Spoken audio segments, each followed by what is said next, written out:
What's going on, guys? Welcome back. Got you guys Naruto gameplay. As I do enjoy playing this game, and it's better to upload gameplay of a game that I actually enjoy playing than force myself to play a game and have to upload that to y'all, because let's be honest, I'm forcing myself to play Call of Duty. Anyways, what I want to talk to you guys about was, are you okay with less content? I asked this question because recently I was in a discussion with other gamers on a GameSpot post by Mortal Kombat.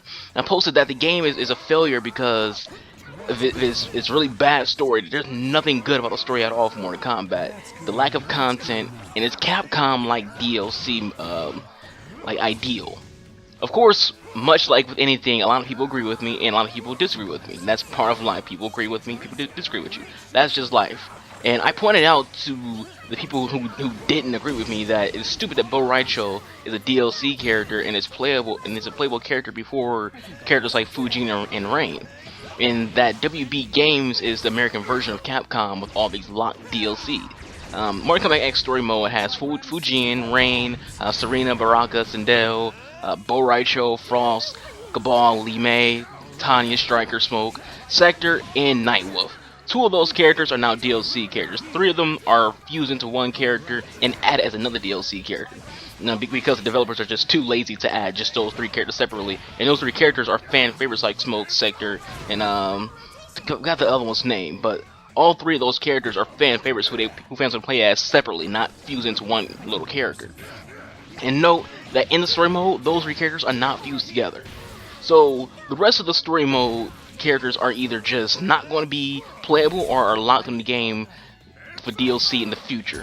And I said this in my Naruto review. There is 33 characters in a Mortal Kombat X game, including the already announced DLC characters.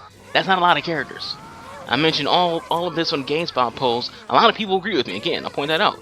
But a lot also was defending Mortal Kombat. And I don't blame them, because when you have a game that you really like, a game that's your favorite, you're going to defend it as much as you can. You're going to ignore even the most obvious failures of the game because you're biased. It's your favorite game. I'm the same way. I'm biased about Mass Effect. I'm biased about Halo. And I've had a discussion recently with one of my friends, Militia Masters. We were talking about Mass Effect, and I was like, I didn't have an issue with the Mass Effect ending. Yeah, I know there's flaws to it, but I wasn't up in arms about it. And this question goes beyond just, Mortal Kombat, but every game in general. Some of us, we sit back and wonder, why are we spending so much money for games that have less content than the last generation of consoles? Seems like there are some people that don't care about having as much content as possible or getting your money's worth. Those are the vocal minority that developers tend to listen to. Those people in the gaming community are reasons why we have incomplete games, why we have games with little content and season passes that give you the rest of the game 6 months after release. Now I'll say it again, as I said it a lot, this community is terrible, and it's the problem with the gaming industry, not the developers, not the publishers. The reason being is these kind of gamers are okay with less content and future DLC. Reviewers give incomplete games 8s, 9s, and 10s, and season passes are selling like hotcakes. So if you were a developer or a publisher, would you change anything about your policies and your ideals if people are going to buy your shit anyway? If everyone's loving your games and the money's piling up, could you blame them? Could you blame these developers for doing these things to these games, and when everyone's okay with it? Everyone likes to, there's a few people who like to make videos or talk about it with their friends that we hate where the industry is at right now. You are the vocal. If you're not vocal at all, you're the majority who's silent. You know the saying, vocal minority, silent majority? You are the silent majority. You're not talking, you're not going to forums, you're not going to Twitter pages, you're not telling developers what you think. You're not. The ones who are the vocal minority who are telling them the game's amazing, the game's great. I love that the fact there's no content. I do not mind spending $60 for a game that has no content on it. I don't mind spending another $50 to get the rest of the game later.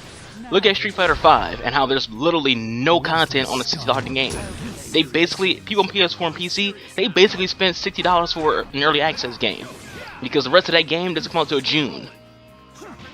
And people are okay with that. People are perfectly okay with the fact that these games are lacking content. They're perfectly okay with there being less content in these games. Why?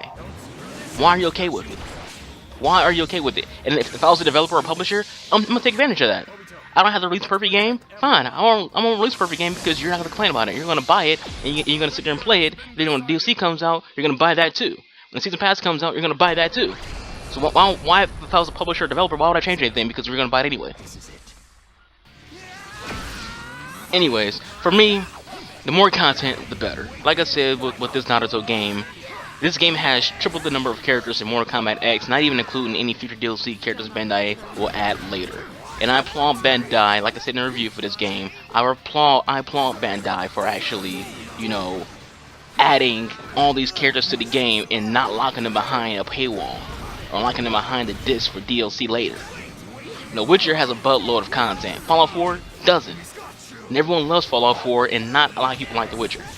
Hell, the most recent Witcher DLC offers more content than all of the DLC just announced by Bethesda for Fallout 4. But hey, my voice isn't heard because I'm not applauding developers for giving us less content for full price.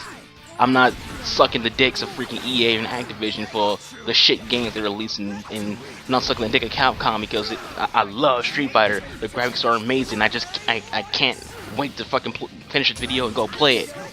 Now, I'm realistic. I'm also pretty intelligent. I'm not like one of these idiots in this community who are okay with getting less content.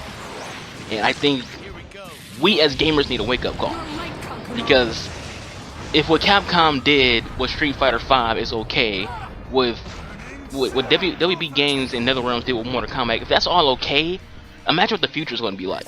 If we're paying $60 for early access games, imagine paying $60 for early access Madden, where you get to play as like 3 teams, and then you get the rest of the teams in August or October. Imagine you're playing early access for Call of Duty. You get 2 specialists and 3 perks and 2 maps. You get the rest of the maps in 4 months. Imagine that. Imagine playing an RPG like Bethesda, or like Bethesda. I'm an idiot. Sorry.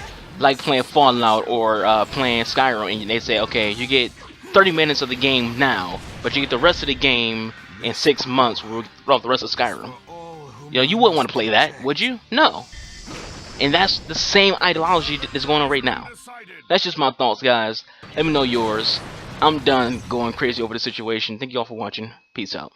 I will get my hands as dirty as I must, as long as it helps to